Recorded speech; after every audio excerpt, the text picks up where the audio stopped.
Assalamualaikum warahmatullahi wabarakatuh. Selamat malam dan salam sejahtera untuk semuanya. Bismillahirrahmanirrahim. Negara hukum menempatkan hukum sebagai rujukan utama untuk memastikan hadir rasa keadilan, memberikan kebermanfaatan, dan memberikan kepastian kepada semua. Ini harus dipegang teguh oleh pemegang kekuasaan, baik yang di puncak dan seluruh jajaran. Tapi apa yang terjadi? Banyak aturan ditekuk sesuai dengan kepentingan yang sedang memegang kekuasaan. Apakah ini akan diteruskan? Tidak. Ini harus diubah. Ini harus dikembalikan. Kemudian kita menyaksikan betapa pada hari-hari ini tatanan ketika kita menyelenggarakan pemerintahan sering tidak sesuai dengan prinsip-prinsip hukum yang kita pegang. Karena itulah kami melihat perubahan ini harus kita kembalikan. Negara ini adalah negara hukum, bukan negara kekuasaan.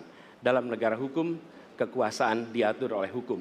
Dalam negara kekuasaan, hukum diatur oleh penguasa.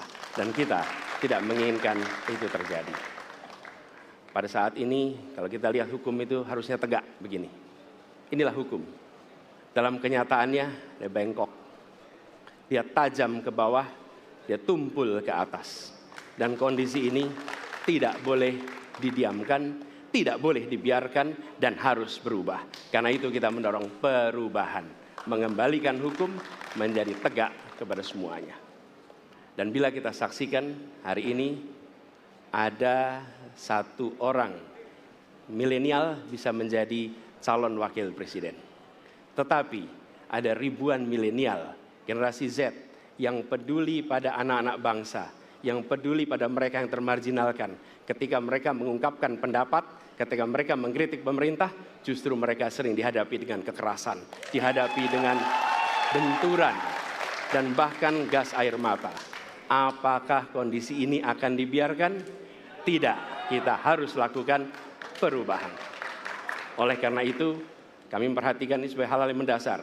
Yang tak kalah penting, ini kedua nih, yang tak kalah penting. Kita menyaksikan pada saat ini, ada peristiwa seperti peristiwa Ibu Mega. Ibu Mega Suryani Dewi, seorang ibu rumah tangga yang mengalami kekerasan rumah tangga, lapor pada negara, tidak diperhatikan, dan dia meninggal korban kekerasan. Apakah akan dibiarkan? Tidak, ini harus diubah. Dan tidak kalah penting, hadir bersama saya di sini ayahnya Harun Ar-Rasyid. Harun Ar-Rasyid adalah anak yang meninggal, pendukung Pak Prabowo di Pilpres 2019 yang menuntut keadilan pada saat itu. Protes hasil pemilu. Apa yang terjadi? Dia tewas sampai dengan hari ini tidak ada kejelasan. Apakah ini akan dibiarkan? Tidak, ini harus diubah. Karena itu, kami mendedikasikan diri, hadir untuk memberikan komitmen bahwa dari puncak sampai ke bawah, kami akan tegakkan hukum pada siapa saja. Kami kembalikan marwah kehidupan bernegara yang menempatkan hukum sebagai tempat yang paling tinggi.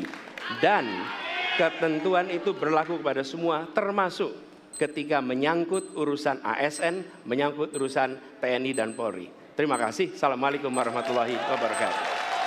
Terima kasih. Bapak Anies, kami persilakan kembali ke tempat.